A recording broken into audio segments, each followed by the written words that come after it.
থেকে শুরু করে পা পর্যন্ত লাঠি হবে কোদালের আষাঢ়ি, এক বিঘত পরিমাণে মেশাক পরিমাণে লাঠি, তাও নিজের হাত দিয়ে ধরা লাগবে। অনেকে বলে হুজুর লাঠি চাই হয় খুব গুরুত্ব দেব, এক বিঘত পরিমাণে লাঠি নিজের হাত দিয়ে, আমার মনে হয় এতটুকু লাঠি দিয়ে মমতাজের মতো বল স্যার যত পিটাবে বলবে আমার কাকুটুকু লাগছে লাগবে। বউ মারা এটা ইতর মানুষের কাজ। চারটা কারণে বউ মারা যায়। কয় কারণ? জীবনে চার কারণ দেখেন তো, বউ কোনদিন এই চার কারণে মেডিসিন কিনা? আল্লাহ কোরআনে কারিমে সূরা সূরা 25 নম্বর পারা 6 নম্বর পৃষ্ঠা 13 নম্বর লাইনের এটা 42 নম্বর আয়াতে আছে। এরপর সূরা ইব্রাহিম 13 নম্বর পারা 19 নম্বর পৃষ্ঠার 12 নম্বর লাইনের 42 নম্বর আয়াতে আছে। দুই আয়াতে 42 আর দুইটার কথাই এক। ইন্নামাস সাবিলু আলাল্লাযিনা ইয়াজলিমুনান নাস।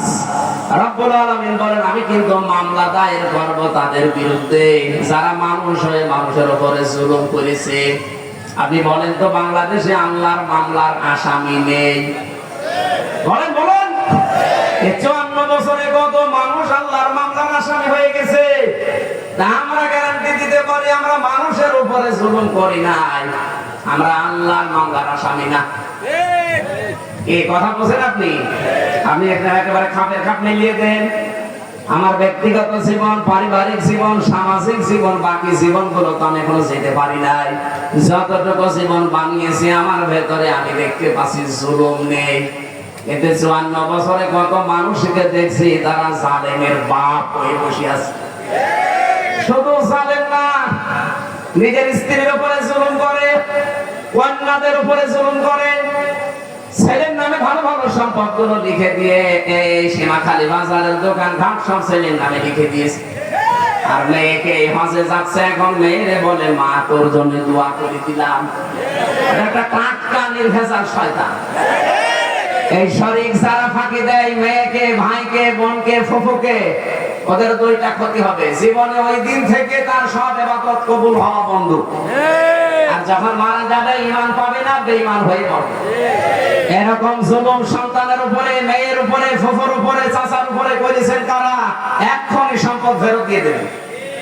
সাহাবায়ে কেরাম গ্লাস পর্যন্ত বোনকে ভাগ করে দিতে, এক ছেলে যা পাবে দুই মেয়ে তা পাবে।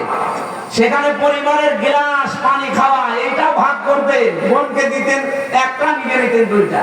আর এখন কত ভালো ভালো মুসলমান দাবি করে, বলে বাড়ির জমি বোনকে দেওয়া লাগবে। ওই শয়তান, দেওয়া লাগবে মানে তোমার বাবা জন্ম দিয়েছে আর এটাকে ডাউনলোড করে নিয়ে এসেছে,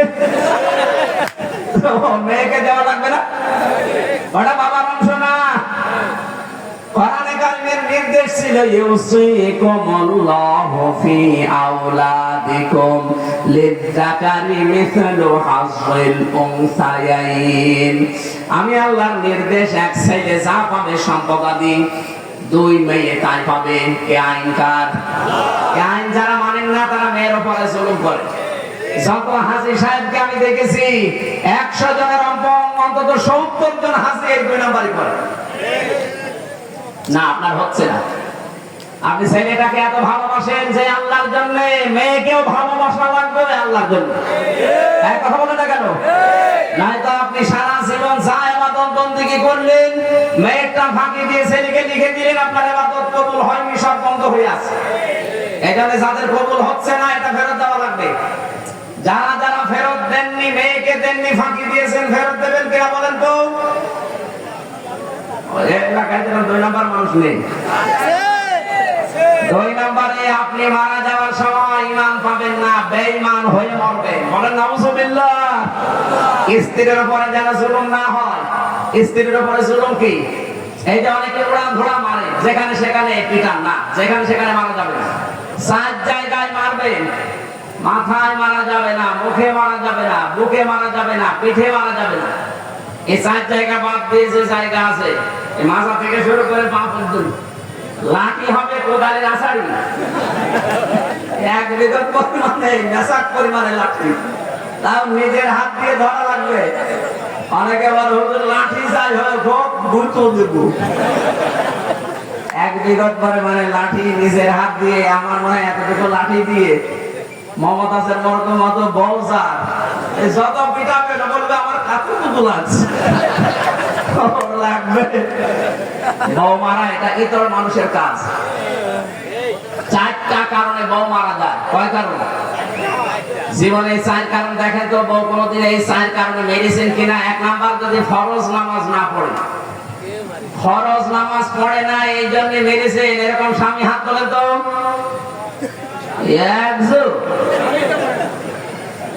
স্বামী তো পড়ে না। 2 নম্বরে যদি ফরজ রোজা না রাখে বিনা কারণে।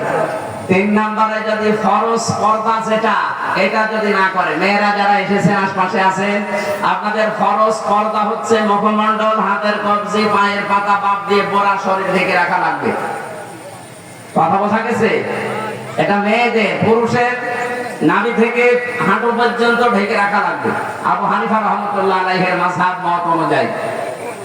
যদিও অন্যান্য মাযহাব অনুযায়ী মুক্তা সতরের অন্তর্ভুক্ত, কেউ কেউ কোন আলেম ছাড় দিয়েছে এটা রুখসা, কিন্তু আজিমাত হচ্ছে এটা ঢেকে রাখা।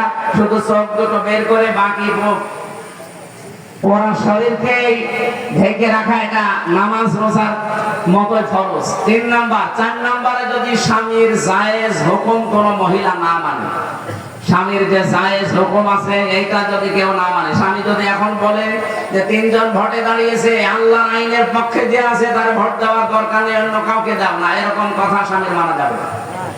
লা তাআতা লিমাখলুকিন ইল্লা বিমাসিয়াতিল খালিক। আল্লাহ রাসূল নারাজ হয় এরকম কিছু করে, শুধু স্বামী না স্বামীর বাপকেও মারা যাবে। কে কথা বোঝা গেছে? তাহলে বউ মারা যায় কয় কারণে? আরো জোরে।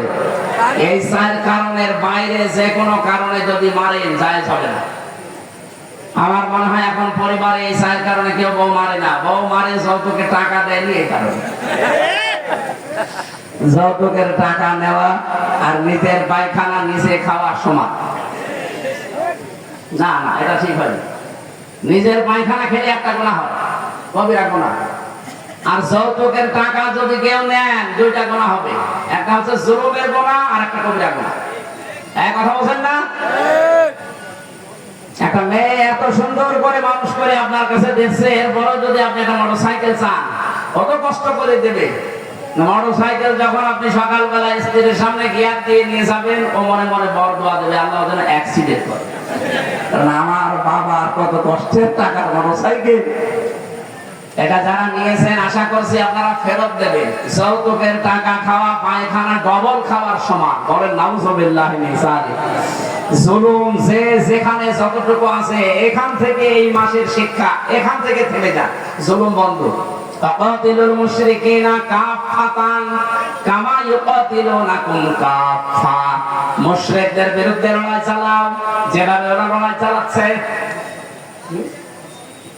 এই যে মুশরিকদের বিরুদ্ধে লড়াই করার কথা আজকের এই মাসে, এখন মুশরিক কোথায় পাবেন? 92% মুসলমান আমার দেশে আছে।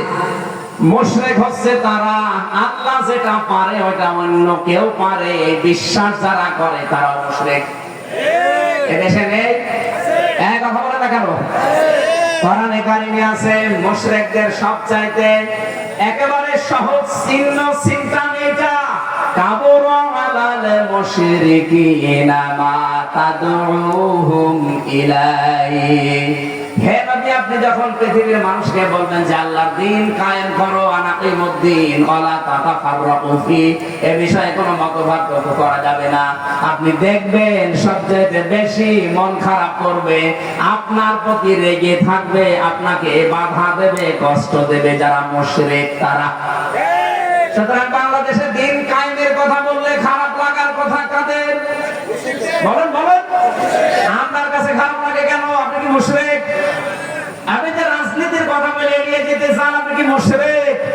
দ্বীন কায়েমের কথা বললে খারাপ লাগবে, অপছন্দ হবে, রাগ করবে, মন খারাপ করবে, মারতে আসবে মুশরিকরা। কারা? তাহলে এই দেশে আজ যারা দ্বীন কায়েমের কথা বললে চেষ্টা চালালে বাধা দেয়, ওরা মুসলমান হলেও কি? বলেন বলেন। ও সময় খুব বেশি নেই না?